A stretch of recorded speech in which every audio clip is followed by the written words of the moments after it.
오늘 베드로전서 3장 13절부터 22절까지 우리가 아는 대로 베드로전서의 주제는 고난 중에 산 소망입니다. 오늘 본문에도 고난이라는 단어가 여러 번 나와 있습니다.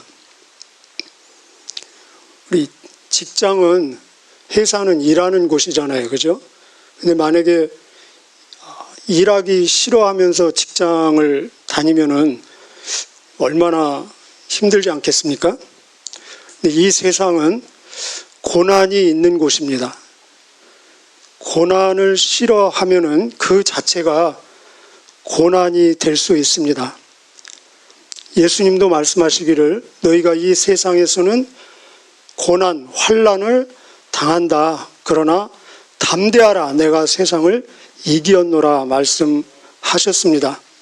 이 고난을 다른 표현으로 말하면은 고생이 될 수도 있고 어려움, 시련, 환난, 박해, 수고 등 다양한 표현으로 말할 수 있습니다. 고난을 당하는 그 이유로 좀 보면은 가장 보편적인 고난이 죄로 인한 고난이 될 수 있습니다.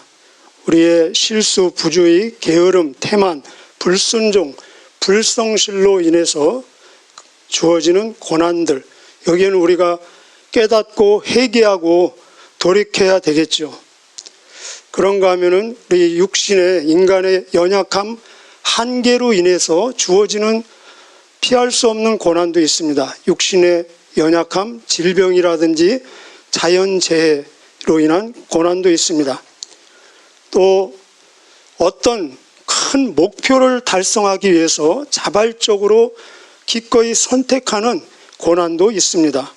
운동선수라든지 또 예술가, 어떤 시험을 합격하기 위해서 준비하는 그런 수험생들, 여러분 보시지 않습니까? 올림픽 금메달이라든지 세계 챔피언, 그들은 극한 고도의 훈련과 절제를 기꺼이 감수해내는 모습들 볼 수 있습니다.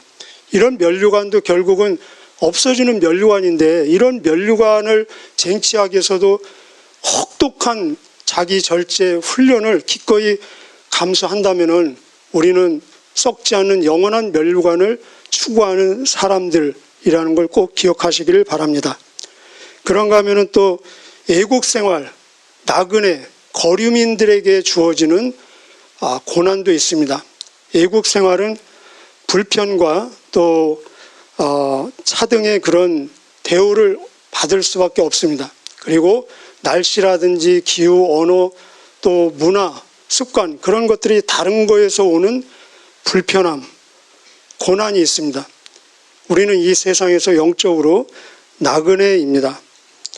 근데 적극적으로 오늘 본문에서 성경이 요구하는 고난은 선을, 의를 행함으로써 받을 수 있는 고난도 있다는 것입니다. 왜 좋은 일, 의와 선을 행하는데 고난이 있을 수 있는가? 사탄의, 마귀의 방해가, 해방이 있기 때문에 그럴 수 있다는 것입니다. 그래서 성도의 삶을 영적인 전쟁이다. 우리 에베소서 보지 않았습니까? 우리의 삶은 영적인 전쟁입니다. 그래서 의와 선을 더 추구하면 할수록 이 전쟁이 치열해질 수 있다는 것입니다. 13절, 14절 한번 보시겠습니다. 13절에 또 너희가 열심으로 선을 행하면 누가 너희를 해하리요. 그러나 의를 위해서 고난을 받으면 복 있는 자니 그들이 두려워하는 것을 두려워하지 말며 근심하지 말고 말씀하십니다. 13절에 너희가 열심으로 선을 행하면 여기에도 방해가 있을 수 있고 그렇지만 결국은 아무도 해할 수 없다는 것입니다. 이것은 종말론적인 선언, 궁극적인 결과입니다. 결국은 선이 이기고 하나님께서 우리의 선을 결국은 보상해 주신다는 것입니다. 그래서 로마서 8장에 보면은 그런즉 이 일에 대해서 우리가 무슨 말 하리요? 하나님이 우리를 위하시면 누가 우리를 대적할 수 있겠느냐? 하나님이 우리 편이라는 걸 꼭 기억하시기를 바랍니다. 그들이 두려워하는 것을 두려워하지 말며, 사람들은 두려워하는 것이 많이 있죠. 그러나 결국은 하나님이 없는 사람들이 두려워하는 종착역은 죽음입니다. 그러나 우리의 산 소망은 죽음을 뛰어넘는 것이죠.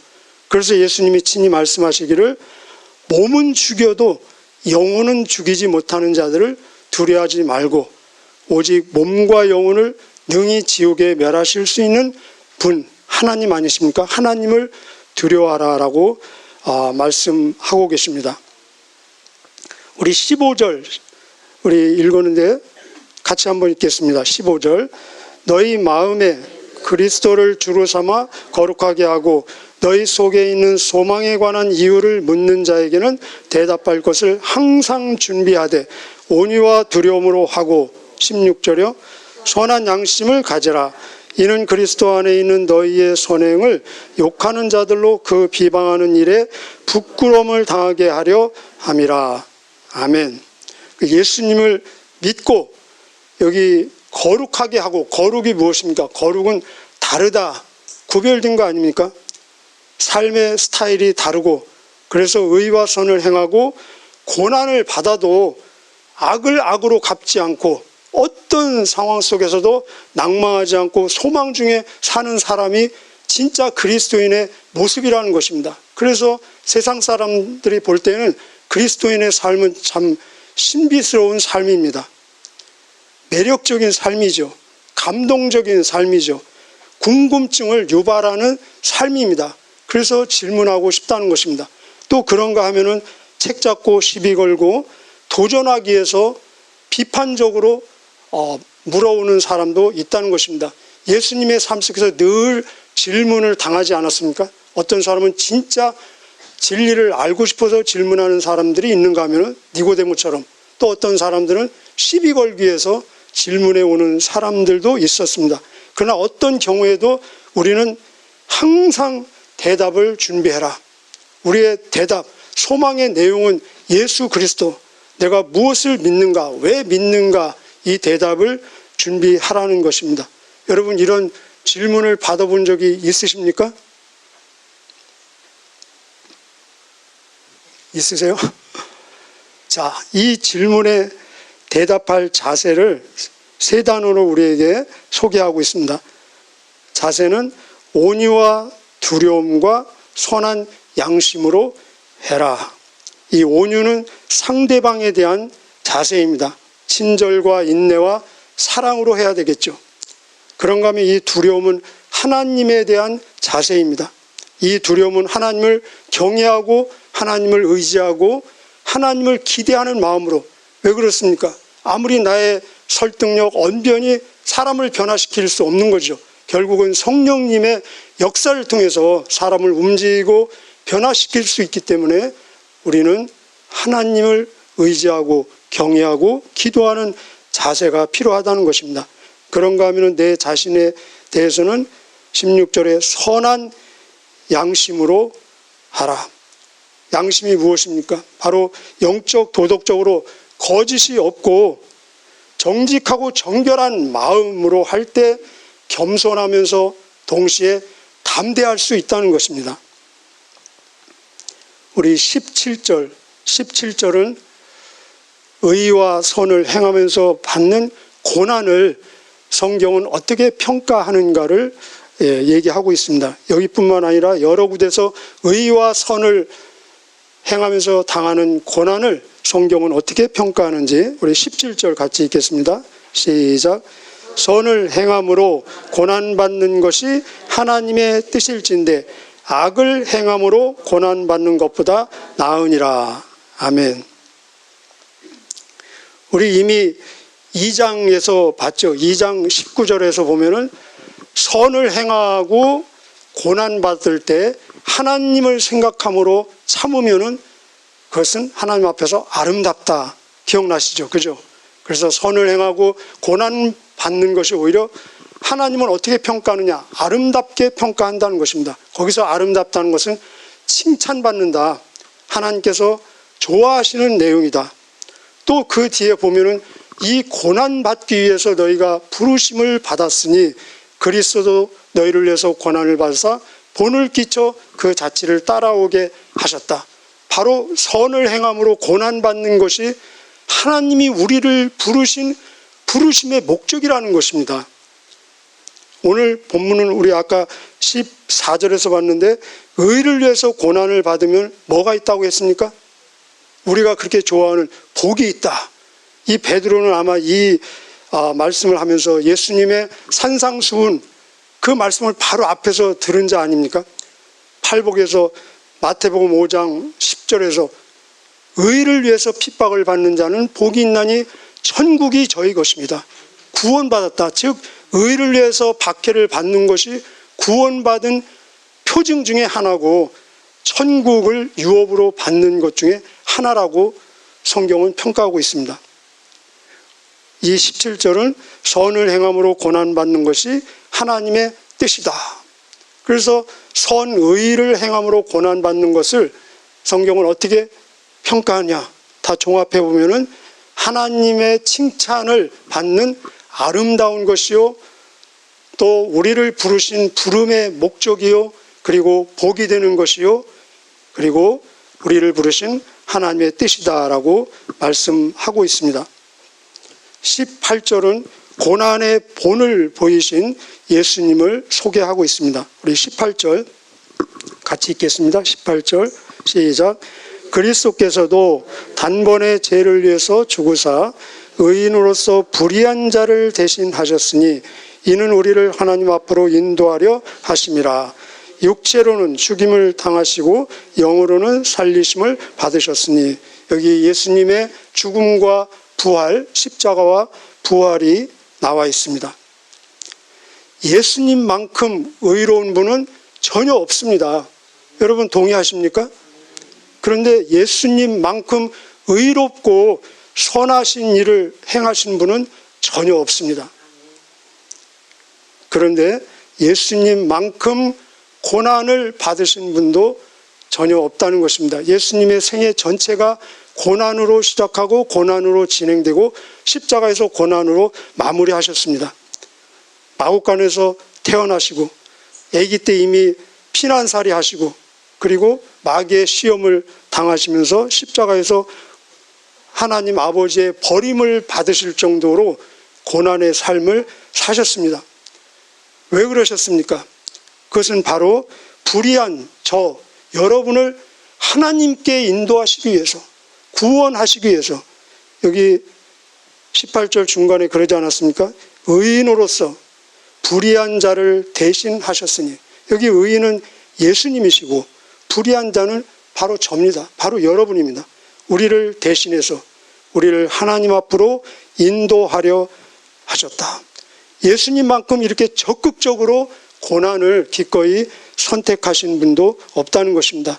이 예수님의 고난의 효력은 영원합니다. 단번에 그리스도께서도 단번에 여기 단번에는 굉장히 짧은 단어이지만 아주 많은 것을 포함하는 단어입니다. 단 한 번에 모든 사람을 위해서 영원히 라는 의미가 이 단번에 들어가 있습니다.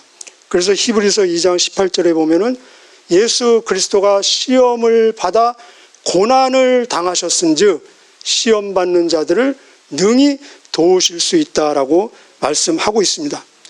저와 여러분은 이 예수님의 엄청난 고난의 혜택을 지금 누리고 사는 사람들입니다. 이 은혜를 지금 누리고 사는 사람들입니다.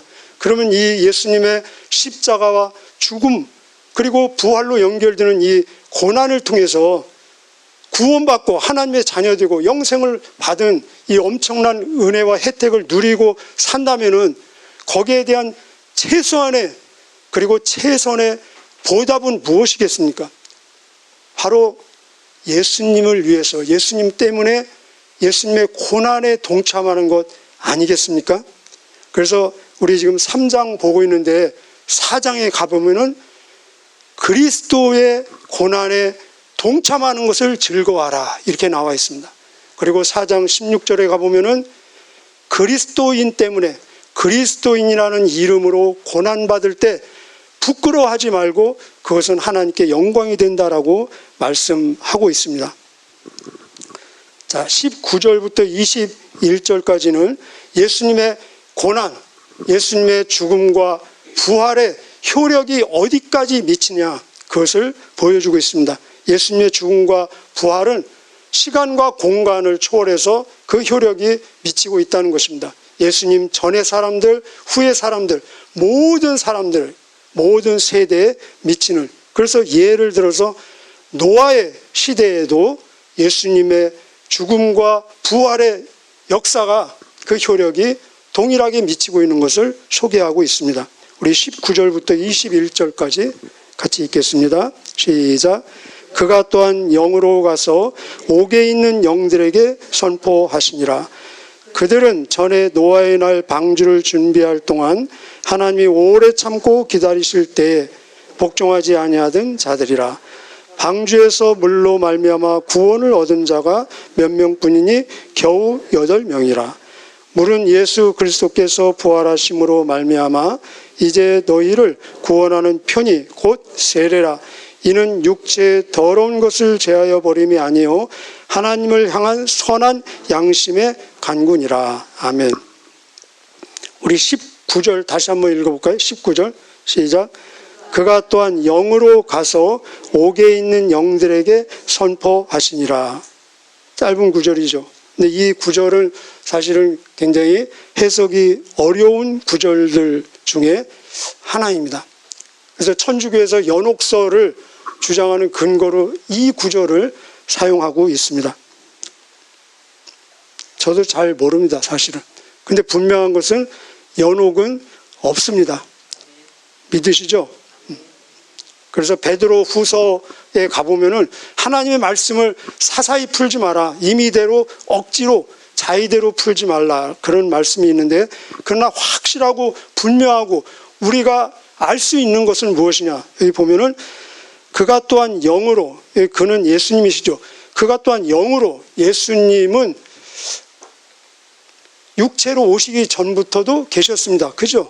우리 에베소, 골로새서, 빌립보서 계속 봤습니다. 예수님은 창조자 하나님이시고 모든 것을 보존하시는 전능하신 하나님으로 영원 전부터 영원까지 있으신 분이십니다.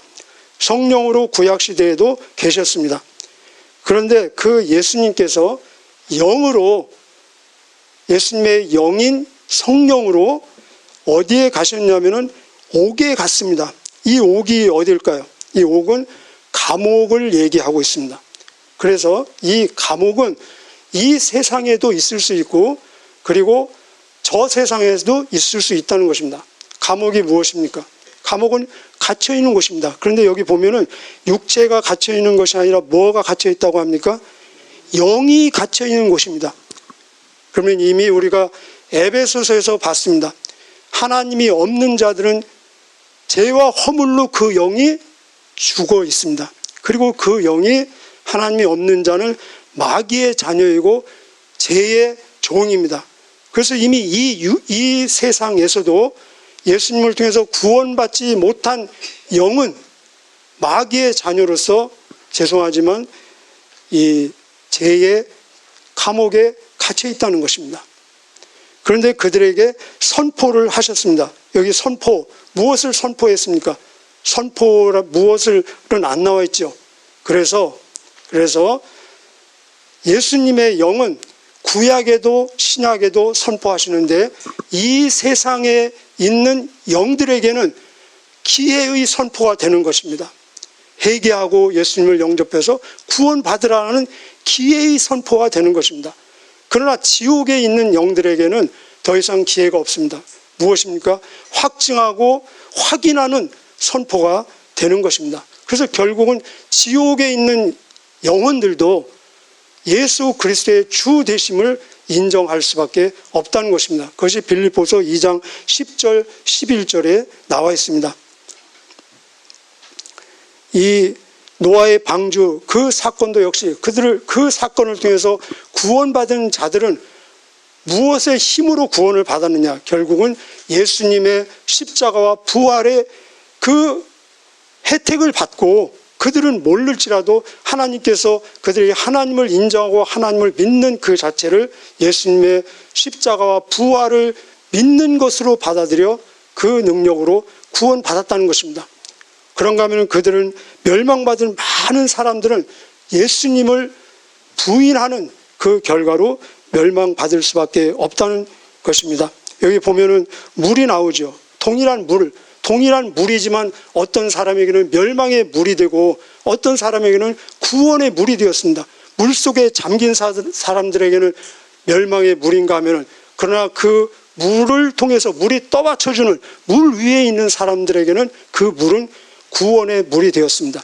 근데 이것이 우리에게 영적으로 세례를 비유하는 것이다. 세례가 무엇입니까? 바로 내가 예수님의 죽음과 장사와 부활에 동참해서 예수님의 죽음이 내 죽음이요, 예수님의 장사가 내 장사요, 예수님의 부활이 내 부활이라고 이미 영적으로 경험하고 체험한, 그러나 눈에는 보이지 않잖아요. 눈에 보이지 않는 확증된 사실을 눈에 보이는 어떤 퍼포먼스로 상징적으로 세상을 향해서 표현하고 선포하는 것입니다.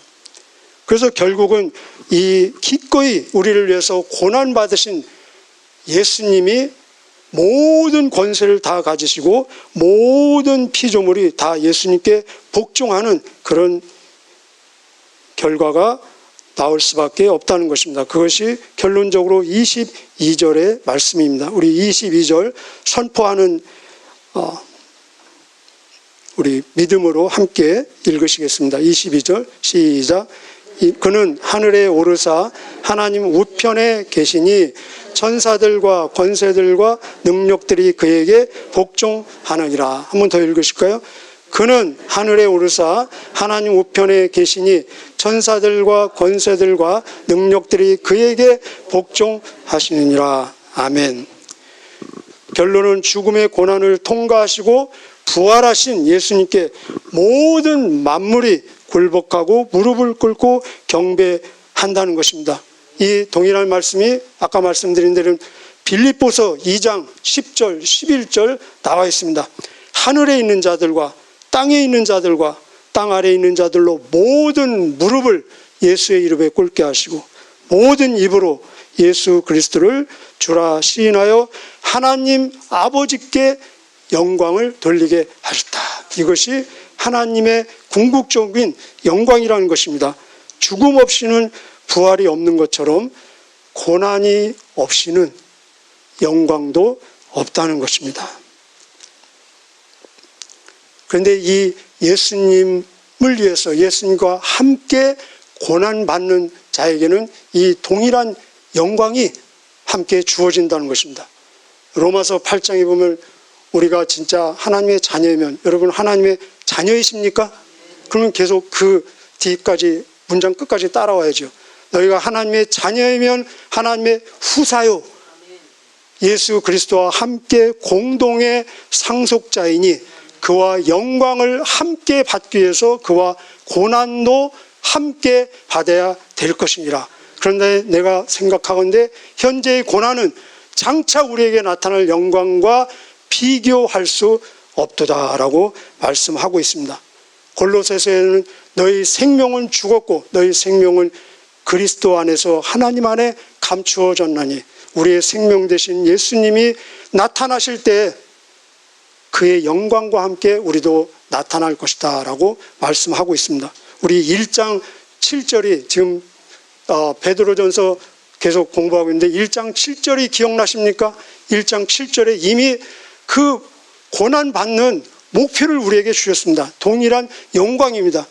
예수 그리스도 나타나실 때 너희가 칭찬과 영광과 존귀를 받게 하려 함이니라. 하나님께서는 우리를 너무너무 사랑하셔서 이 영광을, 예수님의 그 영광을 우리에게도 같이 공동 상속자로 주시고 싶다는 것입니다. 그래서 예수님을 우리가 첫 형님, 첫 오빠라고 부르지 않습니까? 왜냐하면 그 상속을 같이 나누기 때문에 그렇게 부르고 있는 것입니다. 여러분, 이 세상의 모든 고난으로부터 자유할 수 있는, 모든 고난을 초월할 수 있는 비결은 바로 적극적으로 기쁨과 감사함으로 예수님의 고난, 예수님을 위한, 예수님 때문에, 예수님 안에서의 고난을 선택하는 것입니다. 그럴 때 십자가와 부활의 능력이 진짜 우리의 삶이 되는 것입니다. 저와 여러분, 오늘도 이 부활의 능력이 우리의 삶이 되어서 승리하는 하루의 삶이 되시기를 축복합니다. 기도하시겠습니다.